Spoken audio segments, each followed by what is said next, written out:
ಏನೋ ಬೆಂಗಳೂರಲ್ಲಿ ಬಾಲಕಿ ಮೇಲೆ ಅತ್ಯಾಚಾರ ಆರೋಪಕ್ಕೆ ಸಂಬಂಧಪಟ್ಟಂತೆ ಜನವರಿ 14ರಂದು ಪರಿಚಯಿಸ್ತನೇ ಕೃತ್ಯವನ್ನ ಮಾಡಿರುವ ಆರೋಪ ಈಗ ಕೇಳಿ ಬರ್ತಾ ಇದೆ.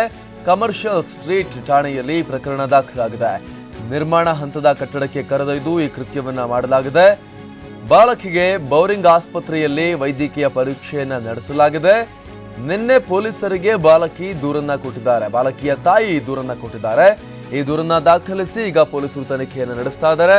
ಪರಿಚಯಸ್ಥನೇ ಯಾರೋ ಈ ಕೃತ್ಯವನ್ನ ಮಾಡಿರುವಂತಹ ಶಂಕೆಯನ್ನ ಪೊಲೀಸರು ವ್ಯಕ್ತಪಡಿಸ್ತಾ ಇದ್ದು, ಆ ನಿಟ್ಟಿನಲ್ಲಿ ಇದೀಗ ಆರೋಪಿಗೋಸ್ಕರ ಹುಡುಕಾಟವನ್ನು ನಡೆಸಲಾಗ್ತಾ ಇದೆ, ತನಿಖೆಯನ್ನು ನಡೆಸಲಾಗ್ತಾ ಇದೆ. ಬೌರಿಂಗ್ ಆಸ್ಪತ್ರೆಯಲ್ಲಿ ಬಾಲಕಿಗೆ ಈ ಪ್ರಕರಣಕ್ಕೆ ಸಂಬಂಧಪಟ್ಟಂತೆ ವೈದ್ಯಕೀಯ ಪರೀಕ್ಷೆಯನ್ನು ಕೂಡ ಈಗಾಗಲೇ ನಡೆಸಲಾಗಿದೆ. ನಿನ್ನೆಷ್ಟೇ ಬಾಲಕಿಯ ತಾಯಿ ಕಮರ್ಷಿಯಲ್ ಸ್ಟ್ರೀಟ್ ಪೊಲೀಸ್ ಸ್ಟೇಷನ್ನಲ್ಲಿ ದೂರನ್ನ ಕೊಟ್ಟಿದ್ರು. ನಿರ್ಮಾಣ ಹಂತದ ಕಟ್ಟಡಕ್ಕೆ ಕರೆದುಕೊಂಡು ಹೋಗಿ ಬಾಲಕಿಯ ಮೇಲೆ ಅತ್ಯಾಚಾರವನ್ನ ಮಾಡಲಾಗಿದೆ ಅನ್ನೋ ವಿಚಾರಕ್ಕೆ ಸಂಬಂಧಪಟ್ಟಂತೆ ಈ ಸಂಬಂಧ ಕಮರ್ಷಿಯಲ್ ಸ್ಟ್ರೀಟ್ ಪೊಲೀಸರು ಆರೋಪಿಗಾಗಿ ಈಗ ತೀವ್ರ ಶೋಧವನ್ನ ನಡೆಸ್ತಾ ಇದ್ದಾರೆ. ಬೆಂಗಳೂರಿನಲ್ಲಿ ಆಗಿರುವಂತಹ ಘಟನೆ, ಬಾಲಕಿಯ ಮೇಲೆ ಅತ್ಯಾಚಾರ ಆಗಿರುವಂತಹ ಘಟನೆ, ಅಪ್ರಾಪ್ತ ಬಾಲಕಿಯನ್ನ ನಿರ್ಮಾಣ ಹಂತದ ಕಟ್ಟಡಕ್ಕೆ ಕರೆದುಕೊಂಡು ಹೋಗಿ ಜನವರಿ 14ನೇ ತಾರೀಕೆ ಆಗಿರುವಂತಹ ಘಟನೆ. ಪರಿಚಯಸ್ಥನೇ ಈ ಕೃತ್ಯವನ್ನ ಮಾಡಿರುವ ಆರೋಪವನ್ನ ಮಾಡಲಾಗ್ತಾ ಇದೆ. ಕಮರ್ಷಿಯಲ್ ಸ್ಟ್ರೀಟ್ ಠಾಣೆಯಲ್ಲಿ ಇದೀಗ ಬಾಲಕಿಯ ತಾಯಿ ದೂರನ್ನ ಕೊಟ್ಟಿದ್ದಾರೆ. ಈ ದೂರಿನ ಹಿನ್ನೆಲೆಯಲ್ಲಿ ಆರೋಪಿಗಾಗಿ ಈಗ ಹುಡುಕಾಟವನ್ನ ಕಮರ್ಷಿಯಲ್ ಸ್ಟ್ರೀಟ್ ಠಾಣೆಯ ಪೊಲೀಸರು ನಡೆಸ್ತಾ ಇದ್ದಾರೆ. ಬಾಲಕಿಗೆ ಬೌರಿಂಗ್ ಆಸ್ಪತ್ರೆಯಲ್ಲಿ ಇದೀಗ ವೈದ್ಯಕೀಯ ಪರೀಕ್ಷೆಯನ್ನು ಕೂಡ ನಡೆಸಲಾಗಿದೆ.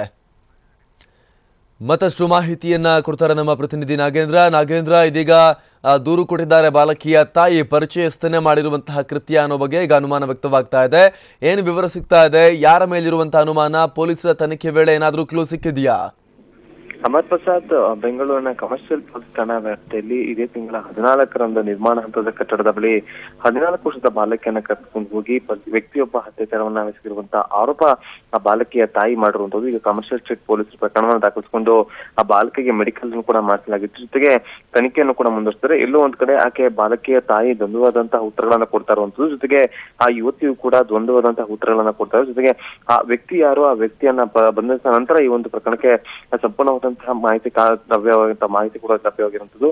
ಜೊತೆಗೆ ಈಗಾಗಲೇ ಆ ಯುವತಿಯ ತಾಯಿಯನ್ನು ದೂರನ್ನ ಕೊಟ್ಟಿದ್ದಾಳೆ. ತನಗೆ ಪರಿಚಯ ಇರುವಂತಹ ವ್ಯಕ್ತಿಯಿಂದಲೇ ಈ ಒಂದು ಕೃತ್ಯ ಎಸಗಿರುವುದು ಅಂತೇಳಿ ದೂರನ್ನ ಕೊಟ್ಟಿದ್ದಾಳೆ. ಆರೋಪವನ್ನು ಕೂಡ ಮಾಡ್ತಾ. ಹಾಗಾಗಿ ಕಮರ್ಷಿಯಲ್ ಸ್ಟ್ರೀಟ್ ಪೊಲೀಸರು ಪ್ರಕರಣ ದಾಖಲಿಸಿಕೊಂಡು ತನಿಖೆಯನ್ನ ಮುಂದುವರಿಸಿದ್ದಾರೆ. ಅಮರ್ ಪ್ರಸಾದ್, ಧನ್ಯವಾದ ನಾಗೇಂದ್ರ.